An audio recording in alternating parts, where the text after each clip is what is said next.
السلام علیکم دوستوں، کیسے ہو آپ سب؟ میں ہوں عریج اور آپ ہیں اس وقت میرے یوٹیوب چینل عریشہ ناولز پہ، اور میں ریکارڈنگ کر رہی ہوں رات کو 9 بجے، کیونکہ کل میں جاؤں گی، مطلب جب تک آپ کو یہ ایپیسوڈ ملے گی تب میں جاؤں گی فیملی ٹرپ پہ، اور میں آپ لوگوں کو نہیں ملوں گی۔ لیکن دیکھو میں کتنی اچھی ہوں، میں نے پھر بھی آپ لوگوں کے لیے ایپیسوڈ سارا دن لگا کر میں نے لکھی ہے، اور اب میں آپ کو دینے کے لیے آ چکی ہوں۔ تو لیٹس اسٹارٹ ہماری آج کی ایپیسوڈ، جو کہ ہے یار ستمگر کی ایپیسوڈ نمبر 98۔ تو سوری 98 نہیں 93۔ تو چلیے شروع کرتے ہیں۔ یار ستمگر قسط نمبر 93، تحریر عریج شاہ۔ وہ سارے راستے سوتی ہوئی آئی تھی۔ ہر تھوڑی دیر کے بعد رائک اسے جگانے کی کوشش کرتا تھا، کبھی اس کی ناک دباتا، کبھی اس کے گال چومتا، لیکن وہ تو گھورے گدھے بیچ کر سو رہی تھی۔ ویسے تو کل رات رائک نے اس کے ساتھ اپنی سالگرہ خوب مزے سے منائی تھی۔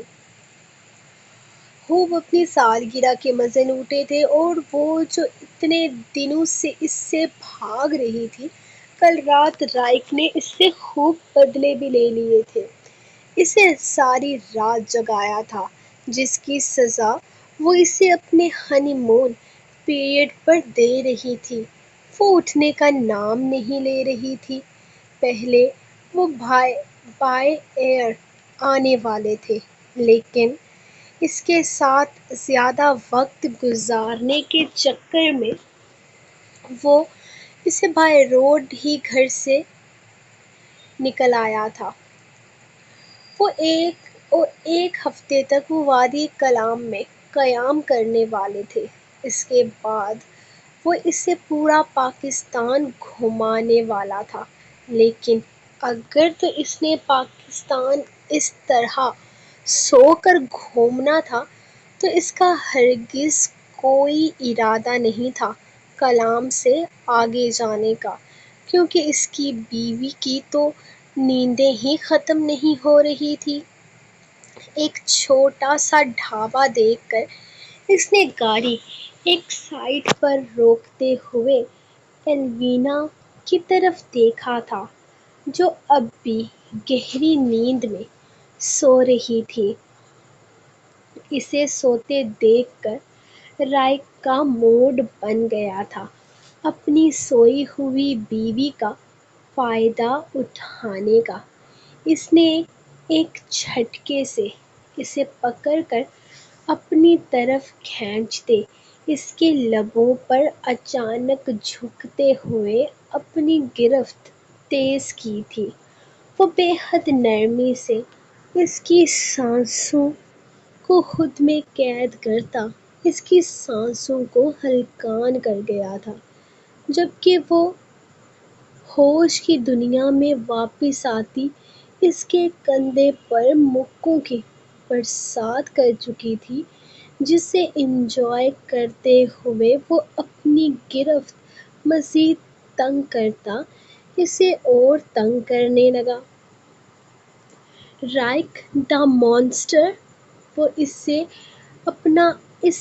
اپنا آپ چھڑواتی اس کے بالوں کو اپنے نازک ہاتھوں میں پکڑ کر کھینچنے لگی تھی، لیکن رائک، جو اس کے ہونٹوں کی نرمی کو محسوس کرنے میں اس حد تک بزی تھا کہ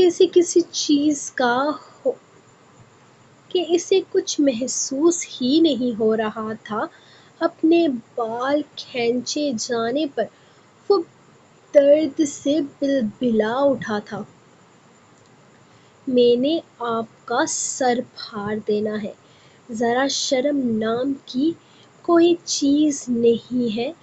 آپ نے ساری رات مجھے سونے نہیں دیا، اور اب بھی مجھے تنگ کر رہے ہیں۔ میں نے آپ کا ایک بال نہیں رہنے دینا سر پر، گنجا کر دوں گی آپ کو۔ اس کے ہاتھ سے وہ اپنا ہاتھ چھڑوانے کی کوشش میں ہلکان ہو رہا تھا، جبکہ وہ مزید زور لگاتی سچ مچ میں آج اسے گنجا ہی کر دینے کا ارادہ رکھتی تھی۔ معاف کر دو بیوی، سچ میں معاف کر دو، میں نے بہت بڑی غلطی ہو گئی مجھ سے۔ میں نے ملکہ عالیہ کی شان میں گستاخی کرتے ہوئے ان کی نیند حرام کر دی۔ معاف کر دو یار، قسم سے میں صرف اور صرف تمہاری بھوک کے خیال سے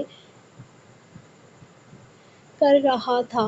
صبح اتنی جلدی ہم گھر سے نکلے تھے کہ تم نے ناشتہ بھی نہیں کیا، اسی لیے ڈھابے میں گاڑی روک کر تمہیں کچھ کھلانے کا ارادہ رکھتا تھا۔ میری نیت بہت پاک صاف تھی، میں قسم کھا کے کہتا ہوں، میں یہاں صرف اور صرف تمہیں کچھ کھلانے کے لیے رکا تھا، لیکن تمہارے سرخ ہونٹوں کو دیکھ کر میری نیت خراب ہو گئی۔ وہ اپنے بال چھڑواتا چلاتے ہوئے بول رہا تھا، جبکہ اس کے لہجے کی سچائی محسوس کر کے ایلوینا نے نہ جانے کیا سوچ کر اسے چھوڑ دیا تھا، اور وہ اپنے بال آزاد ہونے پر گاڑی کی سیٹ سے ٹیک لگا کر گہرا سانس لے کر رہ گیا۔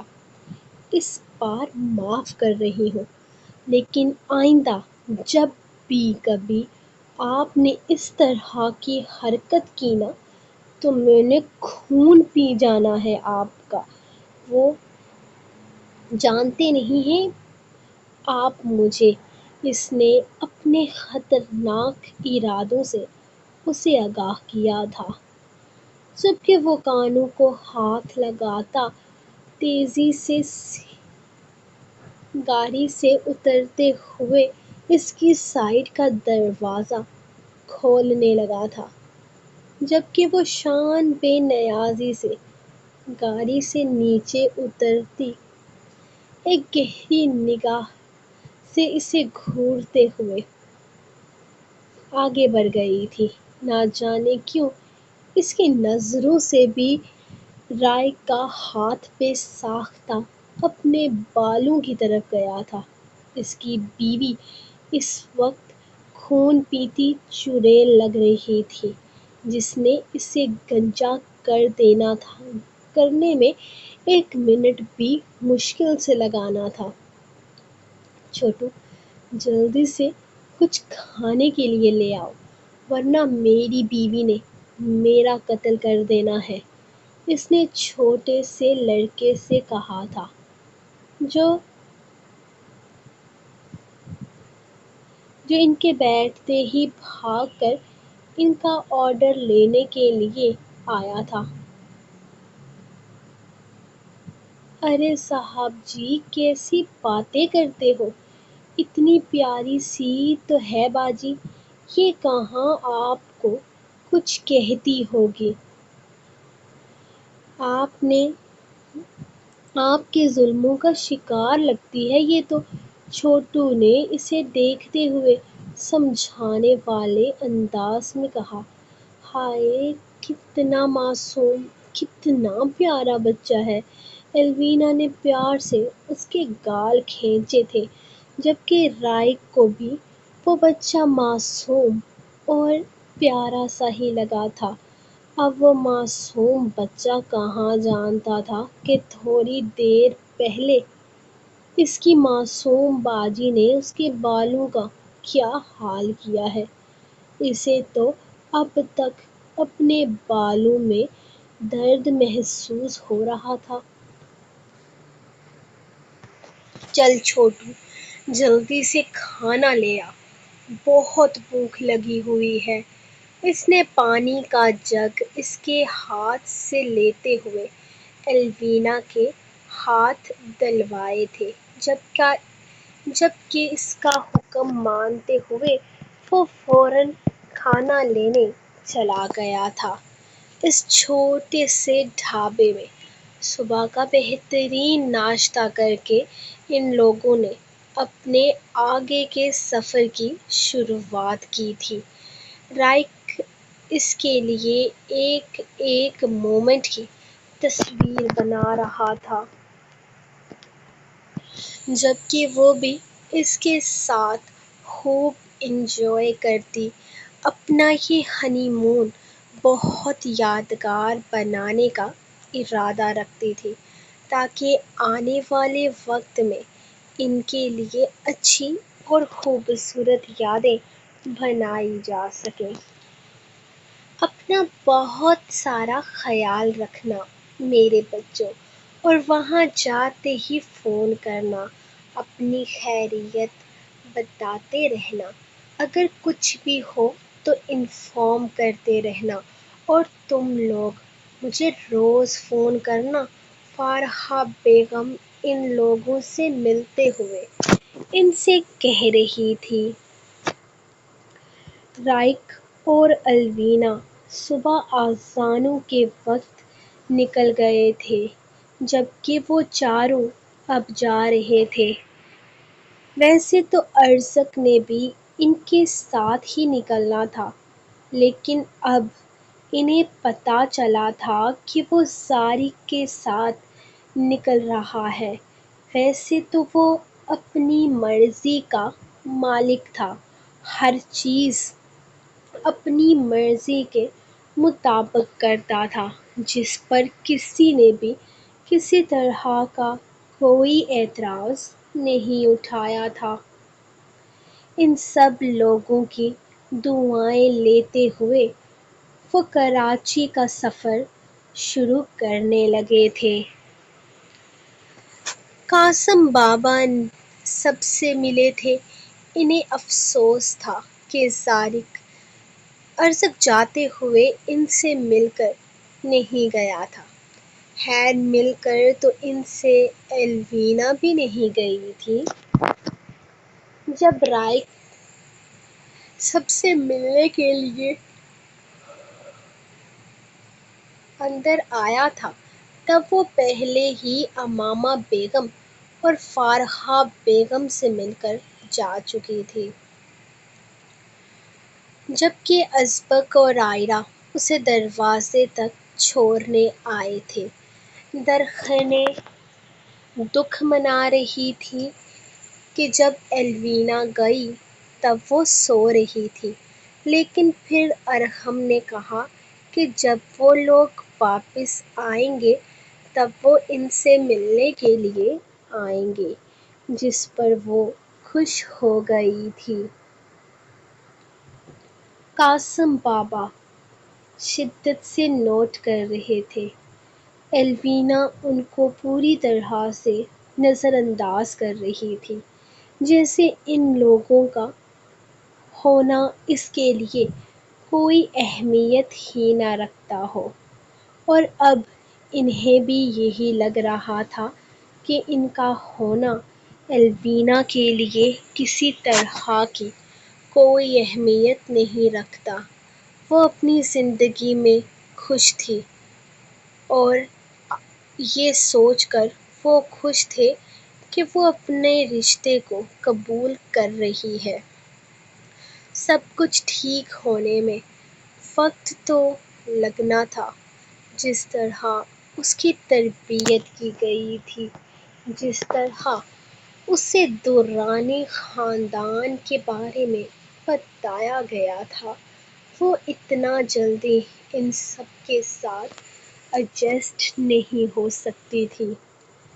جبکہ درخانیں کے جانے پر تو سب لوگ ہی اداس ہو گئے تھے، کیونکہ وہ پتاہ کوئن جو ان کے گھر سے جا رہی تھی، اس نے اس گھر میں آتے ہی رونق لگا دی تھی، اور اب ان کی رونق اس گھر سے دور جا رہی تھی۔ تقریباً سارے بچے ہی گھر سے جا رہے تھے، تو گھر کا ماحول کافی افسردہ سا ہو گیا تھا۔ قاسم بابا یہی سوچ رہے تھے کہ آخر کب ان کا خاندان جڑے گا، سب لوگ ایک ساتھ ہوں گے، کب ان کے خاندان میں یہ رنجشیں ختم ہوں گی، کب وہ اپنے سارے پوتے پوتیوں کو ایک ساتھ دیکھیں گے۔ جہاں رائق اور ازبک ان کے دل کے بہت قریب تھے، وہیں ایلوینا اور ارزق ان سے انتہائی دور۔ وہ چاہ کر بھی ان دوریوں کو ختم نہیں کر پا رہے تھے، اسی لیے وہ سب کچھ وقت پر چھوڑ رہے تھے۔ ایک نہ ایک دن سب کچھ ٹھیک ہو ہی جانا تھا، لیکن انہیں ڈر تھا کہ کہیں سب کچھ ٹھیک ہوتے ہوتے وہ اپنی زندگی کی آخری سانس نہ لے لیں۔ ارشد نے کل سینما ہال میں زمش کو بہت ڈھونڈا تھا، لیکن بعد میں اسے پتہ چلا کہ زمش موڈ بدل جانے کی وجہ سے گھر واپس چلی گئی تھی۔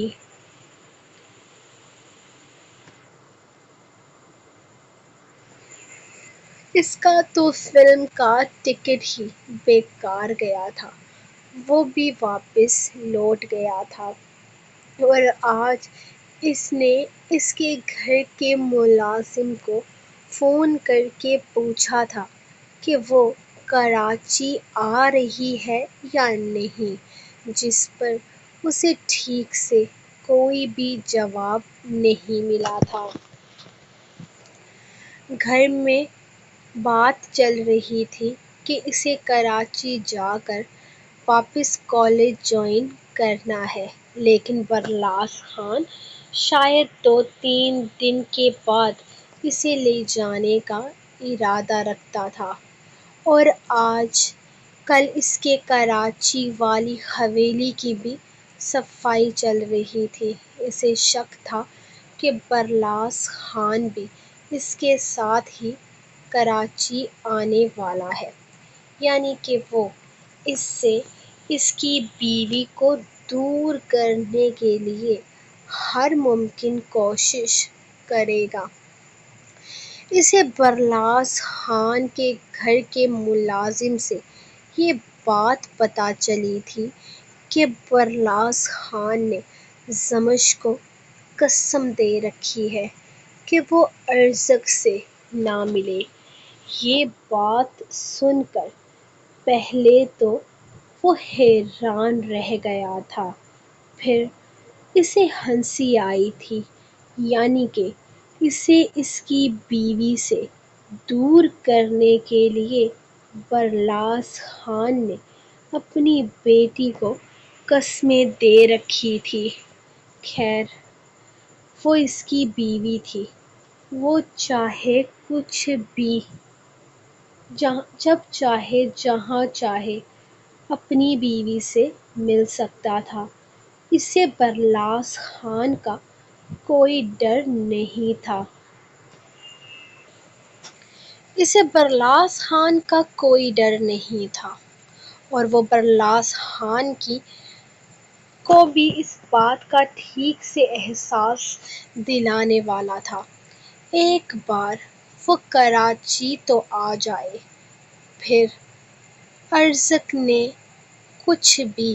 سب کچھ اپنی مرضی کے مطابق کرنا تھا۔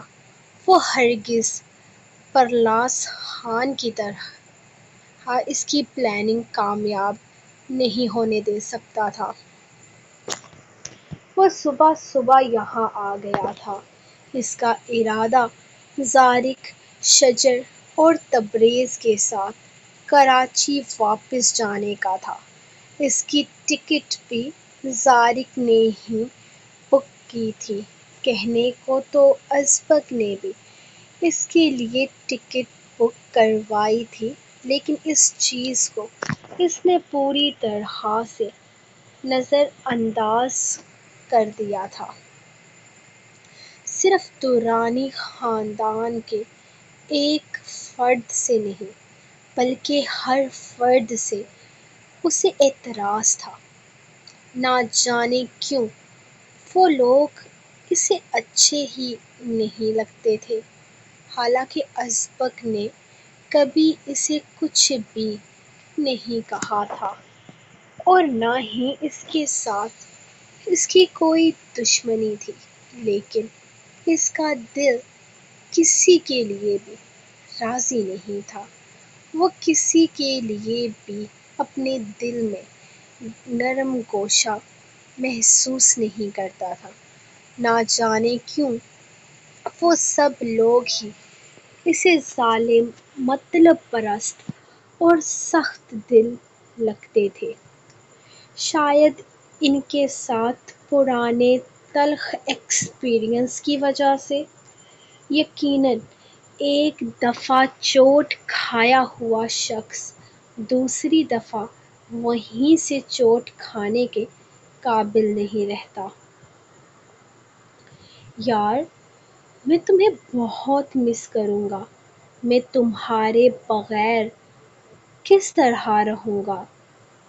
وہ اس کی پیکنگ کر رہی تھی جبکہ وہ بیڈ پر بیٹھا مسلسل اس سے یہی بات کر رہا تھا۔ طارق، میں کون سا زیادہ عرصے کے لیے یہاں رکوں گی؟ میں صرف تب تک یہاں رکوں گی جب تک امی ٹھیک نہیں ہو جاتی۔ جیسے ہی وہ ٹھیک ہو جائیں گی آپ مجھے لینے آ جائیے گا۔ وہ اس کا بیگ پیک کرتے ہوئے اسے بتا رہی تھی، جبکہ طارق کو سکون نہیں تھا۔ ہاں، کیونکہ وہ اپنا سکون یہاں چھوڑ کر جا رہا تھا۔ یار، پہلے میں پھر رہ لیتا، لیکن اب بہت مشکل ہو گیا ہے۔ کاش تمہارے قریب آتا ہی نہیں تو اتنی بے قراری نہیں ہوتی۔ تمہارے پاس آ کر نہ میں نے اپنا کام خراب کر لیا ہے۔ تمہارے پاس آ کر، تمہاری دھڑکنوں میں سما کر، تمہیں محسوس کر کے اب تم سے دور رہنا ناممکن ہو گیا ہے۔ ایک شوہر کے جذبات کو سمجھتے ہوئے تمہیں فضول کام چھوڑ کر اس وقت میری باہوں میں مجھے سکون پہنچانا چاہیے۔ وہ اسے فضول کاموں میں لگے دیکھ کر بولا تو بڑی کھلکھلا کر ہنسی تھی۔ تو سیدھی طرح سے کہیں نا کہ آپ کے جذبات مچل رہے ہیں جناب۔ ساری رات آپ نے مجھے ایک سیکنڈ کے لیے بھی سونے نہیں دیا، یہ کہہ کر کہ کل آپ مجھ سے دور چلے جائیں گے، اتنے دنوں کی دوری برداشت کریں گے، وغیرہ وغیرہ۔ اور اب آپ کو مجھ سے شکایتیں ہو رہی ہیں۔ ایسے تو نہیں ہوتا، وہ طارق کے پاس بیٹھتے ہوئے بولی۔ تو طارق نے اگلے ہی لمحے اس کا بازو پکڑ کر اسے اپنے قریب کھینچا۔ میں کیسے رہوں گا تمہارے بغیر؟ مجھ سے تو ابھی سے نہیں رہا جا رہا۔ اس کی گردن میں منہ چھپاتے ہوئے وہ بولا تو اس کی محبت پر سرشار ہوتی وہ اس کے سینے میں چھپ سی گئی تھی۔ میں بھی آپ کو بہت مس کروں گی۔ میرے لیے بھی یہ وقت مشکل ہوگا، لیکن میں اس وقت امی کو اکیلے چھوڑ کر آپ کے ساتھ نہیں آؤں گی۔ کیونکہ میں مطلبی نہیں بن سکتی. یہ وقت ہے ان کی خدمت کرنے کا، ان کے ساتھ رہنے کا، انہیں بتانے کا کہ وہ ہمارے لیے کتنی اہمیت رکھتی ہیں. ان کے ساتھ رہنے کا، انہیں یہ بتانے کا کہ وہ ہمارے لیے کتنی اہمیت رکھتی ہیں. کہنے کو تو کوئی بھی نہیں ہے، کوئی بھی ان کا خیال رکھ سکتا ہے. ہم ملازموں کے آسرے انہیں چھوڑ کر بھی جا سکتے ہیں، رشتہ دار بھی آ کر انہیں دیکھتے رہیں گے، لیکن جتنی اپنائیت کا احساس انہیں میرے ساتھ رہتے ہوئے ہوگا، اتنی اپنائیت کا احساس کوئی اور نہیں دے سکے گا. اتنی اپنائیت کا احساس انہیں کوئی اور نہیں دے سکے گا. وہ مجھ پر حق رکھتی ہیں. مجھ سے خدمت کروا کر وہ کسی طرح کے احسان میں نہیں ڈوبیں گی. انہیں اچھا لگے گا میرے ساتھ رہ کر. اور صرف چند دن کی تو بات ہے. وہ اس کے سینے پر سر رکھتے ہوئے بولی تو سارق نے اسے خود میں بینچ لیا تھا. میری جان، تھینک یو سو مچ میرے گھر والوں کو اپنا سمجھنے کے لیے، میری ماں کو اپنا سمجھنے کے لیے. تمہارے جیسی بہو اللہ سب کو دے، لیکن بیوی نہ دے، کیونکہ میری بیوی کو میرا احساس ہی نہیں ہے. وہ منہ بناتے ہوئے بولا تو اس نے سر اٹھا کر سارق کو گھورا تھا، جس کے لبوں پر مسکراہٹ تھی. مجھے آپ کا احساس نہیں ہے نا، اسی لیے کب سے آپ کو منانے کی کوشش کر رہی ہوں، آپ کی پیکنگ کر رہی ہوں، آپ کے سارے کپڑے استری کر کر کے رکھ رہی ہوں، تاکہ 15 دن تک آپ کو کسی بھی چیز کے لیے محنت نہ کرنی پڑے. اور پھر بھی آپ کہہ رہے ہیں کہ مجھے آپ کا احساس نہیں ہے. وہ ناراضگی سے منہ پھلاتے ہوئے بولی تھی. تو کیا صرف کام کرنے سے احساس ہوتا ہے ڈارلنگ؟ کبھی کبھی اور بھی طریقوں سے شوہر کو اپنا احساس دلایا جا سکتا ہے، جیسے کہ بیوی کو تھوڑی بے باکی اور تھوڑی بولڈنس دکھا کر شوہر کے ہونٹوں کو چومنا چاہیے. جس طرح شوہر کی شدتوں کے نشان بیوی کی گردن پر نظر آتے ہیں، ایسا ہی شدت بھرا نشان شوہر کے سینے پر بھی محفوظ ہونا چاہیے. جیسے کہ چند دن کا تو سکون ملے نا، جس سے چند دن کا تو سکون ملے نا. وہ اس سے کہتا، وہ بے باکی سے کہتا، اس کے لبوں پر اپنا انگوٹھا پھیرتے ہوئے بولا تو وہ لمحے میں سرخ ہوتی نفی میں سر ہلا گئی تھی.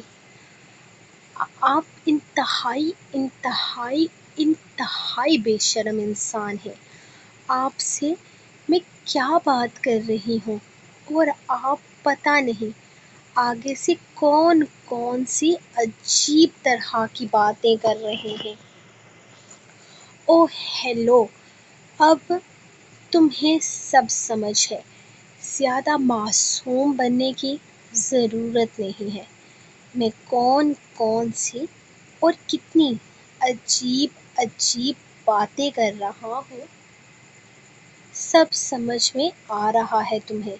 تو یہ جو تم معصومیت کا ڈرامہ کر رہی ہو نا، وہ مت کرو، بلکہ اپنے اندر کی بے باک اور بولڈ بیوی کو جگا کر مجھے اپنے ہونے کا احساس دلاؤ. کم سے کم اتنی بے باکی تو دکھاؤ کہ 15 دن تک تمہاری کمی محسوس نہ ہو۔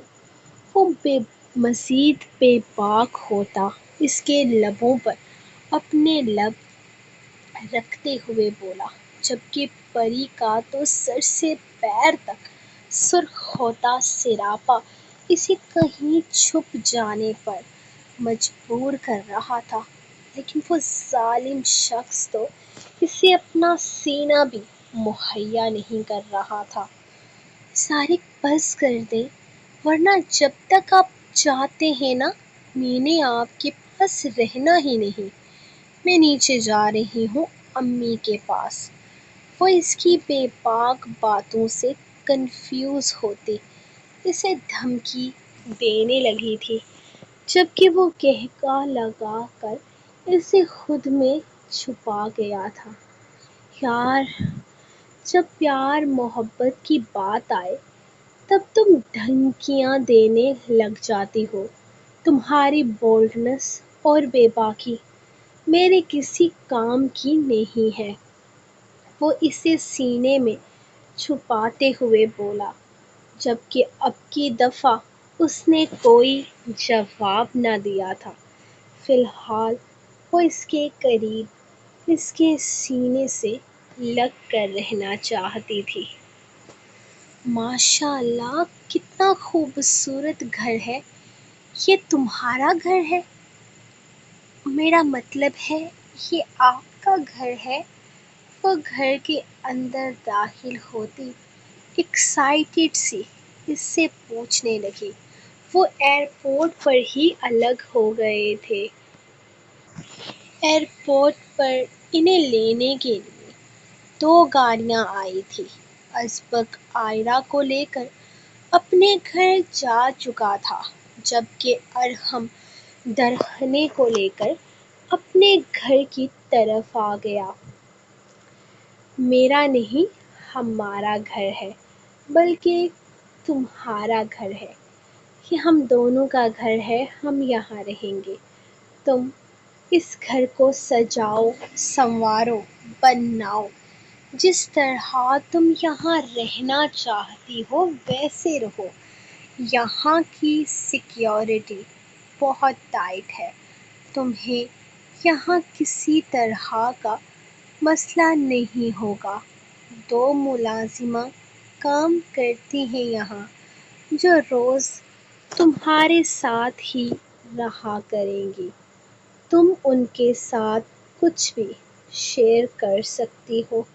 وہ اس گھر کا سارا کام کیا کریں گی اور تم جو چاہے وہ کرنا۔ وہ اسے کھلی چھوٹ دے رہا تھا، جبکہ وہ گھر کا ایک ایک کونا دیکھ رہی تھی۔ یہاں عائرہ بھی آیا کرے گی نا، اور میں بھی عائرہ کے گھر جایا کروں گی نا؟ وہ اچانک پلٹ کر اس کے پاس واپس آتے ہوئے پوچھنے لگی، تو وہ ہلکا سا مسکرا کر ہاں میں سر ہلا گیا تھا، جبکہ وہ ایک دفعہ پھر سے اپنی مستیوں میں مگن ہو گئی۔ اسے یہ گھر بہت پسند آیا تھا، جبکہ ارحم کا ارادہ اسے شام کو اپنے ساتھ ہسپتال لے کر جانے کا تھا۔ وہ صرف اسلام آباد کی ایک ڈاکٹر پر یقین نہیں کر سکتا تھا، اسے درخنے کا ٹھیک سے چیک اپ کروانا تھا۔ وہ اپنے بچے پر کسی طرح کا رسک نہیں لینا چاہتا تھا، اور نہ ہی اپنی بیوی پر۔ وہ اسے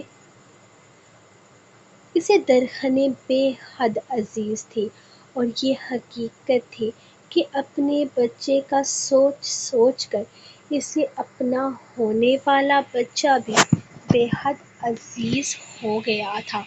لیکن پھر بھی وہ درخنے سے زیادہ عزیز اسے کچھ نہیں تھا۔ وہ اس کی پہلی نظر کی محبت تھی۔ وہ اپنے بچے کی خاطر اس کی زندگی خطرے میں نہیں ڈال سکتا تھا۔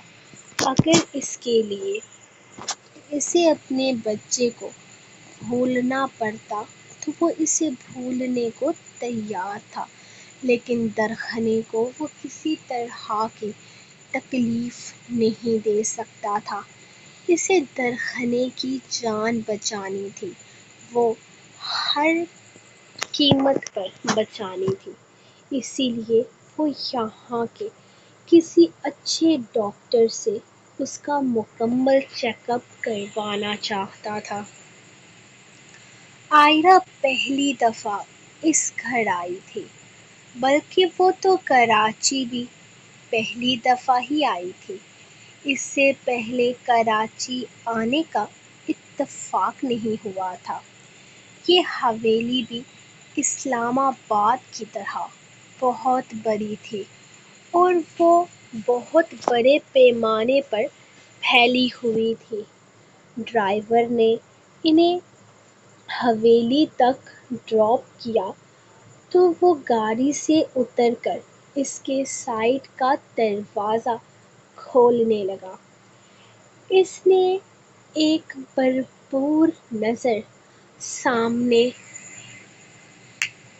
اس بلند و بالا حویلی پر ڈالی تھی، جو اپنے آپ میں سراہے جانے کے قابل تھی۔ وہ اس کے ساتھ چلتے ہوئے حویلی کے اندر آئی تو اسے احساس ہوا کہ وہ صرف باہر سے ہی نہیں بلکہ اندر سے بھی تعریف کے قابل ہے۔ جس طرح اسلام آباد کی حویلی کو پرانے طرز پر بنایا گیا تھا، اس کی بنسبت کراچی کی یہ حویلی بالکل نئے طرز زندگی کو بیان کرتی تھی۔ یہاں کی ہر چیز انتہائی مہنگی اور نفیس تھی۔ جب سے ان کا کام اسلام آباد کے بعد کراچی میں پھیلا تھا، تب سے ہی قاسم بابا نے یہاں پر ایک حویلی تعمیر کروائی تھی اور بالکل اسلام آباد کی طرح یہاں بھی ان سب کے لیے الگ الگ کمرے تیار تھے۔ ہانا، ہمارا کمرہ اوپر ہے، تم چل کر آرام کرو، تب تک میں سیکیورٹی وغیرہ چیک کر کے آتا ہوں، اس نے آئرہ سے کہا تھا، جبکہ وہ بنا جواب دیے صرف ہاں میں سر ہلاتے ملازمہ کے بتانے پر ازبک کے کمرے کی طرف چلی گئی تھی۔ کمرہ بے حد خوبصورت اور بڑا تھا۔ اس کمرے کی سیٹنگ بالکل اسی طرح سے کی گئی تھی جس طرح اسلام آباد میں ازبک کے کمرے کی سیٹنگ تھی۔ ازبک اپنی چیزوں میں زیادہ تبدیلی پسند نہیں کرتا تھا۔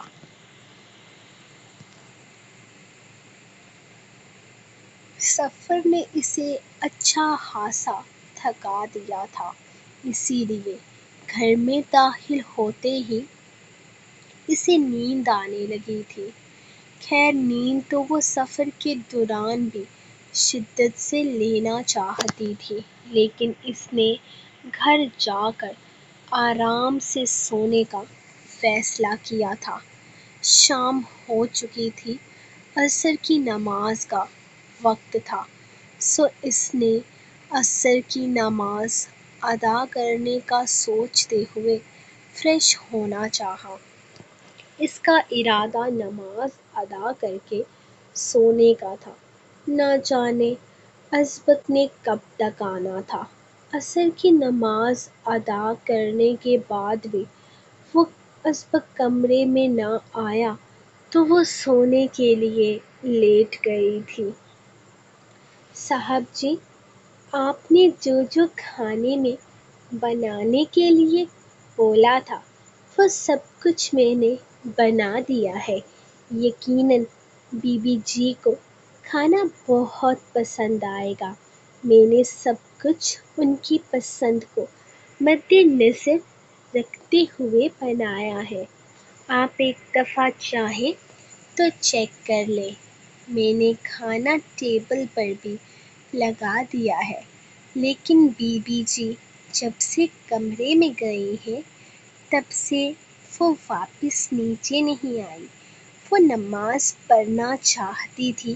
میں نے انہیں جا نماز کا بتایا تھا کہ کہاں رکھی ہوئی ہے۔ مجھے لگا وہ نماز ادا کر کے نیچے آ جائیں گی، لیکن وہ نہیں آئی۔ وہ گھر میں داخل ہوا تو ملازمہ اس کے پاس آتے ہوئے اس سے کہنے لگی تھی، ہاں تم نے کھانا ٹیبل پر لگا دیا نا، میں اسے لے کر آتا ہوں۔ یقیناً اسے بھی بہت بھوک لگی ہوگی، صبح گھر سے ناشتہ کر کے نکلے تھے، اب اچھا خاصا وقت ہو گیا ہے۔ وہ ملازمہ سے کہتے ہوئے اوپر کمرے کی طرف چلا گیا تھا، جبکہ ملازمہ ٹیبل پر باقی چیزوں کا انتظام دیکھنے لگی۔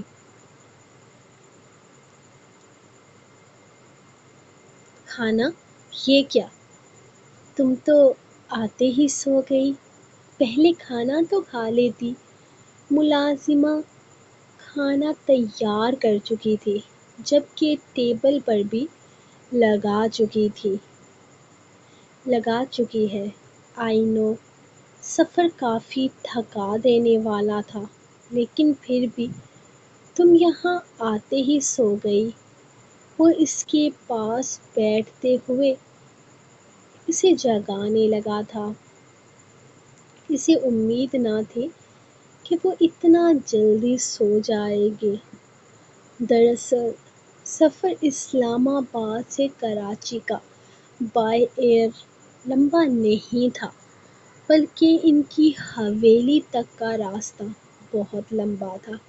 تقریباً 1.5 گھنٹہ ان کی حویلی تک پہنچنے میں لگ جاتا تھا، اور یہ جگہ قاسم بابا کو بے تحاشا پسند آئی تھی، تبھی تو انہوں نے کراچی کی حدود کے اندر یہاں پر جگہ لے کر ایک خوبصورت سی حویلی تعمیر کروائی تھی، جو کہ ایئرپورٹ سے کافی زیادہ فاصلے پر تھی۔ یقیناً اس سفر نے اسے تھکا دیا ہوگا، کیونکہ اسلام آباد بھی ان کی حویلی اور ایئرپورٹ کا فاصلہ کافی زیادہ تھا۔ نہیں، مجھے ابھی کھانا نہیں کھانا، میں تھوڑی دیر آرام کرنا چاہتی ہوں۔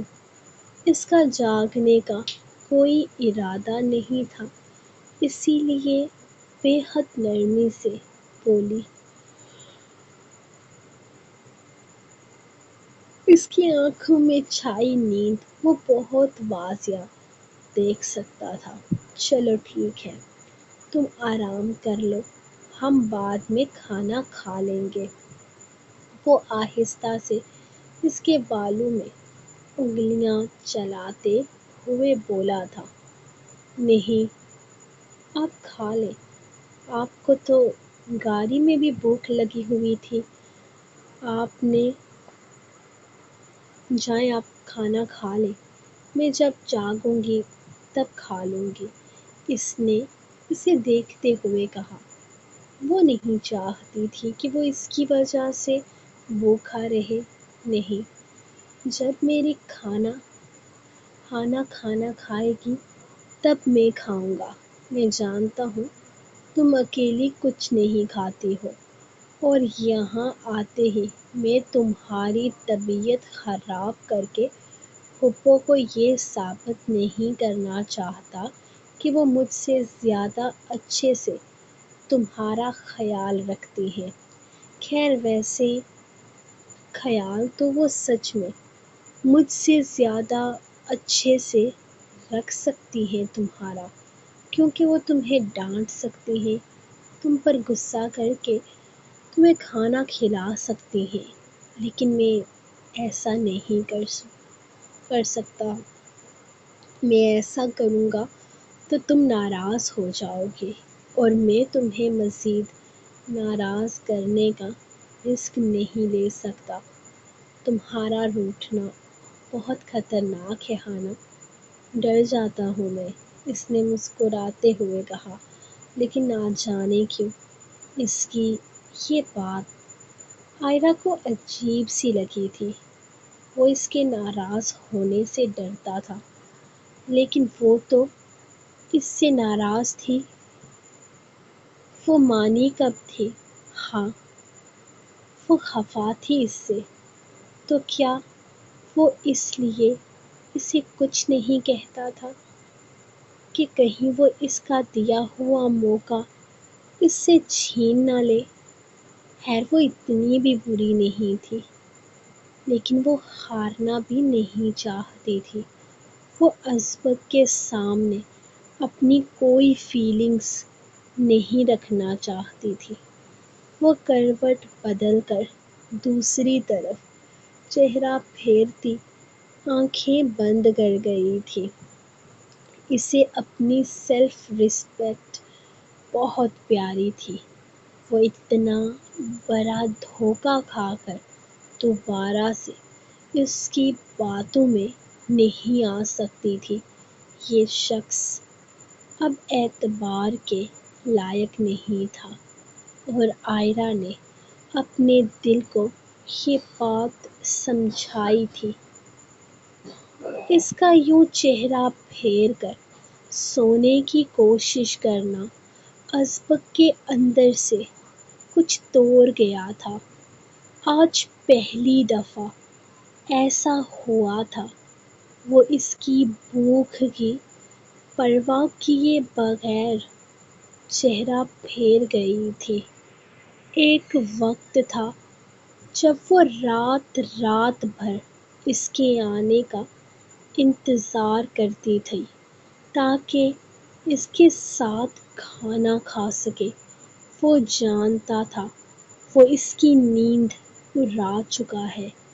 ایک دفعہ جاگنے کے بعد وہ آسانی سے نہیں سوتی تھی، لیکن پھر بھی وہ کروٹ بدل گئی تھی، شاید اسے بتانے کے لیے کہ اس کا بھوکا رہنا اس کی نظر میں کوئی اہمیت نہیں رکھتا۔ اسے برا لگا تھا، لیکن اتنا برا نہیں جتنا اس محفل میں آئرہ کو لگا ہوگا۔ اس نے جو کچھ برداشت کیا تھا اس کے سامنے تو یہ کچھ بھی نہیں تھا۔ وہ فریش ہو کر آتا اس کے ساتھ لیٹ گیا تھا۔ نیند تو خیر اسے آنی نہیں تھی، اور وہ جانتا تھا کہ آئرہ بھی جاگ رہی ہے، لیکن پھر بھی وہ یوں ہی پڑا رہا تھا۔ اس کا اگلا قدم اپنی اور آئرہ کے بیچ یہ سرد مہری کی دیوار کو ختم کرنا تھا جو ان دونوں میں قائم تھی۔ آئرہ نے اسے موقع دیا تھا، لیکن صرف اس کے قریب رہنے کا، اسے منانے کی کوشش کرنے کا، اس کے پاس آنے کا، اسے چھونے کا نہیں، اس پر حق جتانے کا نہیں۔ وہ آئرہ کے موقع سے اتنا ہی فائدہ اٹھانا چاہتا تھا جتنا وہ اسے دے رہی تھی۔ فلیٹ کو کھولتے ہوئے خالی فلیٹ نے ان کا استقبال کیا تھا۔ وہ چاروں اندر داخل ہوتے ہوئے تھکے ہارے مایوس تھے۔ اندر آ کر کوئی صوفے پر تو کوئی زمین پر تو کوئی سامنے کرسی پر آرا ترچھا لیٹ گیا تھا۔ سب کے چہروں پر اداسی تھی، سب لوگ مایوس تھے، اور ان کی مایوسی کی وجہ پری تھی جو ان کے ساتھ آئی ہی نہیں تھی۔ مانا آنٹی کی طبیعت خراب تھی، لیکن اس عمر میں انکل کو آنٹی کا خیال رکھنا چاہیے۔ ہماری بھابھی لے لی، ہم کھائیں گے کیا؟ شجر مایوسی سے بولا تھا۔ ارے یار، انکل کو کیوں؟ اس نکمے کو ان کا خیال رکھنا چاہیے۔ یہ کیوں آیا ہے؟ اگر پری بھابھی کو چھوڑ کر آنا تھا تو ہم تمہارا کیا کریں گے؟ بھائی تمہیں وہاں رہنا چاہیے تھا، پری بھابھی کو واپس آنا چاہیے تھا۔ ارزق بھی اسے گھورتے ہوئے بولا تھا۔ گاڑی میں پری کو نہ پا کر اس نے حیرت سے طارق سے سوال کیا تھا، جس نے کہا تھا پری کچھ دن تک یہیں رہے گی۔ تب ہی اس کا منہ لٹک گیا تھا۔ کتنے دنوں کے بعد وہ کچھ اچھا کھانے کے بارے میں سوچ رہا تھا۔ وہ تو سوچ رہا تھا کہ گھر جہاں پری بھابھی بے شک تھکی ہوئی ہوگی، وہ اس کی مدد کرواتے ہوئے کچھ نہ کچھ کھانے کے لیے بنوا لے گا، لیکن یہاں تو اس کی بھابھی کو ہی وہ چھوڑ کر آ گیا تھا۔ یار کتنے منحوس ہو تم لوگ، صرف اپنی اپنی پری ہوئی ہے۔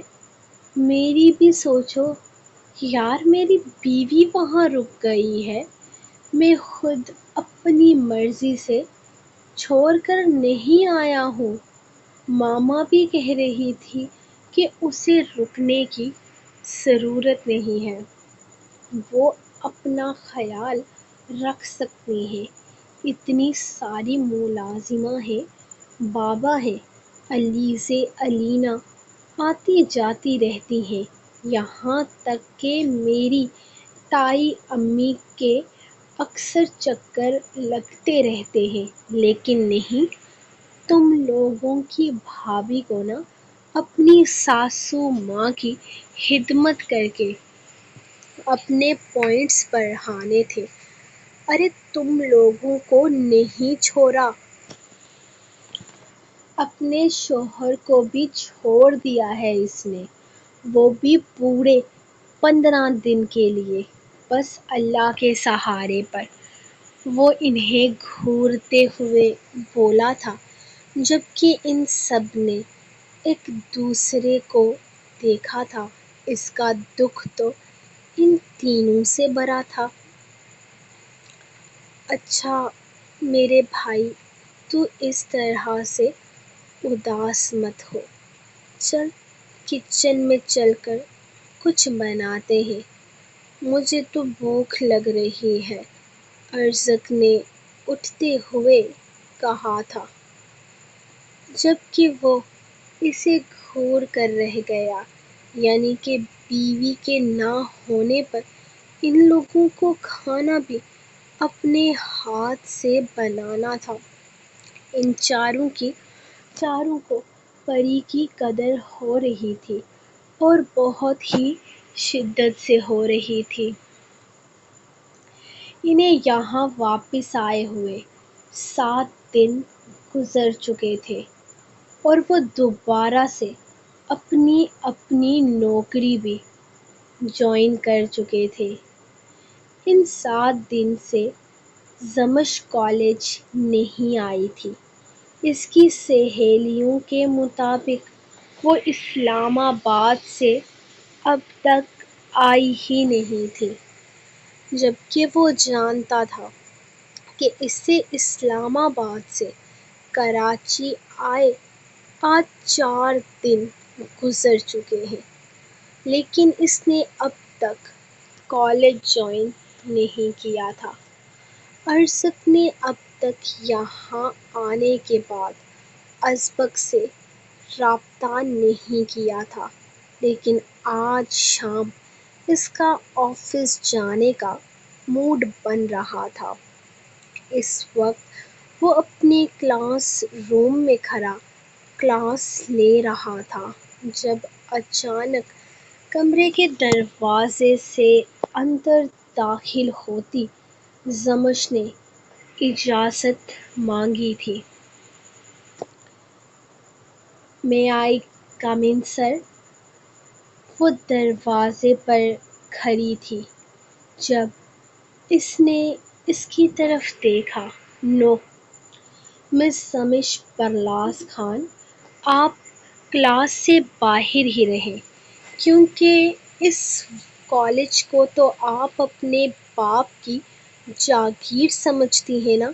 جب آپ چاہیں گی تب یہاں آئیں گی، اور جب آپ کا دل نہیں چاہے گا تب آپ تشریف آوری نہیں کریں گی۔ میری کلاس میں آپ جیسے انسنسیئر اسٹوڈنٹس کی جگہ نہیں ہے۔ کلاس سے باہر رہیں آپ۔ جس طرح پچھلے 1 ہفتے سے آپ نے کلاس نہیں لی، اس طرح آگے بھی لینے کی ضرورت نہیں ہے، کیونکہ میرا نہیں خیال کہ آپ کا پاس ہونے کا ارادہ ہے۔ اس کے لہجے میں سختی تھی، جبکہ اتنی بے عزتی کے بعد وہ سامنے کلاس کو دیکھ رہی تھی۔ اس کی سہیلیاں فرسٹ رو میں بیٹھی حیرت سے اسے دیکھ رہی تھیں۔ وہ جب سے واپس آیا تھا کافی زیادہ غصے میں رہنے لگا تھا۔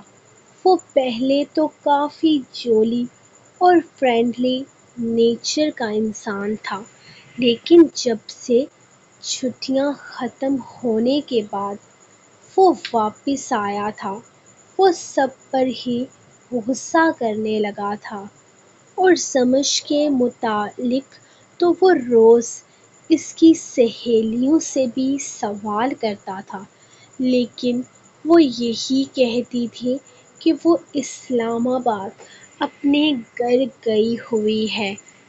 اب تک اس کی واپسی نہیں ہوئی، اور اب کیسے زمش کو بے عزت کر کے کلاس سے نکال رہا تھا۔ "سر میں یہاں نہیں تھی"، اس نے ہمت کرتے ہوئے کہنا چاہا۔ وہ اپنا اور اس کا پرسنل ریلیشن کسی کے سامنے نہیں لانا چاہتی تھی، اور آخری ملاقات ان کی اتنی بھی تلخ نہیں تھی جس کے بعد وہ اس سے اس طرح سے بات کرتا۔ بے شک وہ اس سے کوئی تعلق نہیں رکھنا چاہتی تھی، لیکن کلاس کے سامنے وہ اپنی پرسنل لائف کو کسی کی نظر میں نہیں آنے دینا چاہتی تھی۔ "مس زمش پرلاز خان، آپ پچھلے 4 دن سے یہاں کراچی میں اپنے گھر بیڑیا ٹاؤن میں رہ رہی ہیں، اور یقیناً آپ کو پڑھائی میں دلچسپی نہیں ہے، تبھی آپ نے اب تک واپس کلاسز جوائن نہیں کی ہیں، کیونکہ اتنا تو آپ بھی جانتی ہیں کہ آپ کے ایگزامز ہونے میں بمشکل 1 مہینہ باقی ہے۔ پھر 1 ہفتے کی چھٹیاں کرنا آپ کی غیر ذمہ داری کا ثبوت ہے، اور آپ کی غیر ذمہ داری کا دوسرا ثبوت یہ ہے کہ کالج کے پرنسپل نے آپ کے فادر سے رابطہ کیا تھا، جس پر آپ کے فادر نے کہا کہ جب ان کی بیٹی کی مرضی ہوگی تب وہ کالج جوائن کرے گی۔ سو یہ آپ کی مرضی کے مطابق تو چلنے سے رہا۔ میں کلاسز آپ کی مرضی کے مطابق تو نہیں دوں گا، اس لیے بہتر ہے کہ آپ کلاس جوائن کرنا چھوڑ دیں۔ خیر فی الحال تو آپ اس کلاس میں نہیں آ سکتے کیونکہ آپ 10 منٹ لیٹ ہیں۔ کل کوشش کیجیے گا کہ ٹائم پر آئیے، ابھی اس کلاس میں بیٹھ سکیں گے۔ So you can go now, اس نے کہتے ہوئے دوبارہ سے بورڈ کی طرف متوجہ ہونا چاہا تھا، جبکہ اتنی بے عزتی کے بعد زمش کی آنکھوں میں آنسو آ گئے تھے۔ وہ تو جانتی تک نہیں تھی کہ کالج کے پرنسپل نے اس کے بابا کو فون کیا ہے۔ وہ تو 4 دن سے اس لیے نہیں آئی تھی کیونکہ اس کے بابا کی طبیعت ٹھیک نہیں تھی اور وہ چاہتے تھے کہ وہ ان کے ساتھ زیادہ سے زیادہ وقت گزارے، اور نہ ہی بابا نے اس سے فون کال کے بارے میں اسے کچھ بتایا تھا۔ وہ خاموشی سے کلاس سے باہر رکھی ڈیسک پر آ کر بیٹھ گئی تھی۔ اس وقت اسے شدت سے رونا آ رہا تھا۔ سو گائز، یہ تھی آپ لوگوں کی آج کی ایپیسوڈ۔ ملیں گے نیکسٹ ایپیسوڈ کے ساتھ، تب تک کے لیے اپنی رائٹر کو دیں اجازت اور دعاؤں میں یاد رکھیں۔ اللہ حافظ۔